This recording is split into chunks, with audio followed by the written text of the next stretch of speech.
Hey there, Careblazers. Welcome back to the place where we talk about everything dementia. Dr. Natalie here, and in today's video, I'm going to talk about the all too common situation of your loved one with dementia constantly asking to go home.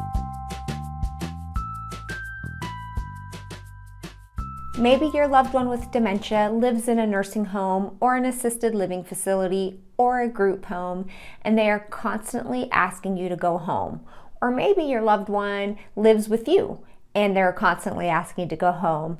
Or it's even possible that your loved one with dementia is actually still living in their home, yet continues to ask to go home.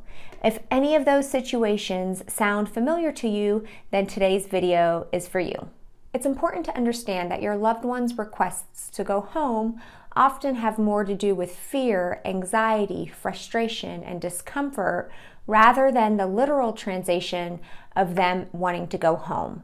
A request to go home oftentimes has more to do with the feeling rather than a place. So please try not to take this too personally if your loved one is living with you and they're constantly asking to go home. I know that can be pretty hard to hear, but it often is a feeling that your loved one is trying to get rather than a place your loved one is trying to get to. If your loved one's living in an assisted living facility or a nursing home and they're constantly asking to go home, that can be especially hard to hear. Making the decision to put your loved one in a facility of any type comes with a lot of effort, a lot of thought, and when your loved one's asking you to go home every time you visit or every time you call, that can be especially heartbreaking. It could come with a lot of guilt, and it can make you start to second guess whether or not you made the right decision. This is what I want you to try to do. I want you to explore your loved one's requests to go home a little bit deeper. I want you to consider asking your loved one questions like, tell me about your home. What's your favorite part of your home? What do you do in your home? Then at some point in that conversation, you're going to look for a window of opportunity to try to redirect them. So if your loved one with dementia starts talking about how they really loved gardening at their home, you can start talking about what kinds of things did they like to garden? What kinds of fruits and vegetables? What's their favorite snack? And then eventually lead them around to giving them a snack so that you're taking them off the topic of moving to a different place. Then at some point in the conversation, you can gently redirect the conversation onto something else. So you're going to look for windows of opportunity to do this. For example, your loved one with dementia might start talking about how they miss gardening. You can start asking them questions about that. What did they like to garden? What are their favorite snacks and vegetables? Speaking of snacks, let's have one and give them a snack. This approach may even give you some ideas and insights into what specifically they're missing from their home, if in fact they really are missing the actual home. So if your loved one starts to bring up how they miss gardening, this might prompt you to have an idea to bring over an indoor pot of herbs or an indoor pot of tomato plants to grow, and you guys can do that together. So keep your ears perked for anything your loved one mentions that you might be able to incorporate into their current living environment to help make them feel more comfortable.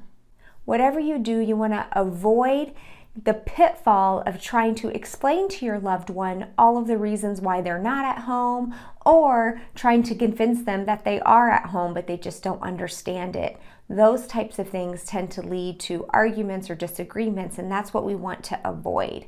So as much as possible, you want to try to redirect them, explore with some questions, and then we want to try to get behind some of the anxiety and fear that might be causing them to want to go home in the first place.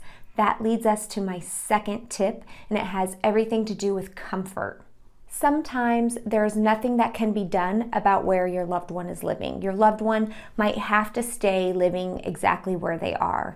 And instead of listing off all the reasons why they have to stay there, it's too dangerous, they're a safety risk, they can't live alone, their house was sold. Instead, you want to try to focus on the emotion behind their request.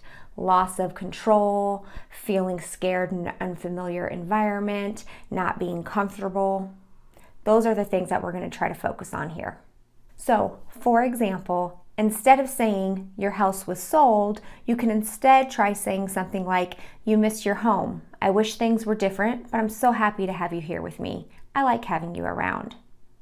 Or if you know or you think that they're asking to go home because they're scared, you can say something like, I know it's scary, but I'm going to be right here with you.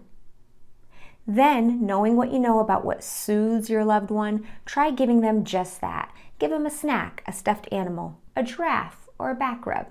So in this video, we're really focusing on how the request to go home has a lot more to do with feelings of anxiety and fear and confusion and lack of control rather than the true literal message of wanting to go home. So in this video, we talked about how understanding your loved one's requests to go home often have a lot more to do with anxiety, fear, and discomfort rather than a literal request to go home.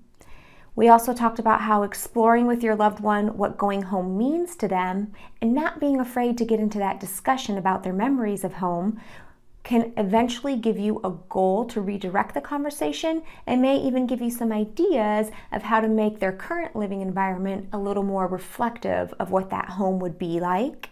And then finally, we talked about how comforting your loved one by responding to their emotions rather than their requests and offering them something to soothe them can be a nice approach to this request.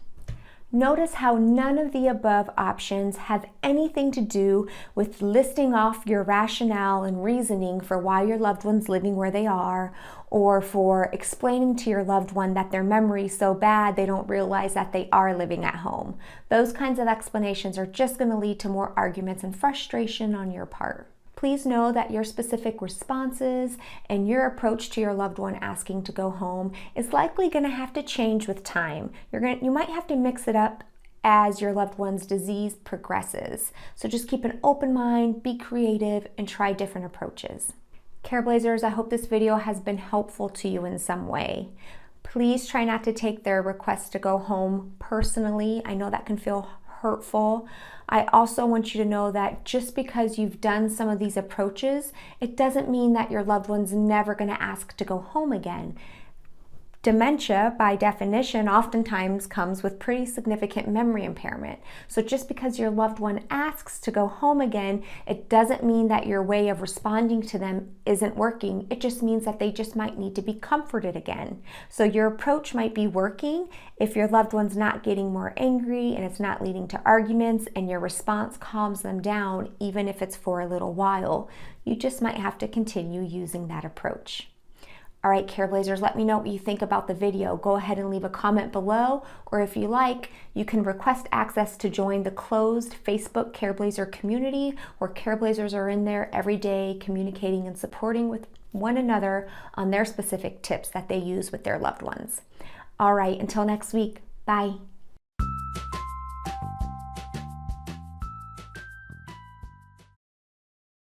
It's approach to asking. I'm gonna avoid, may even give an in their little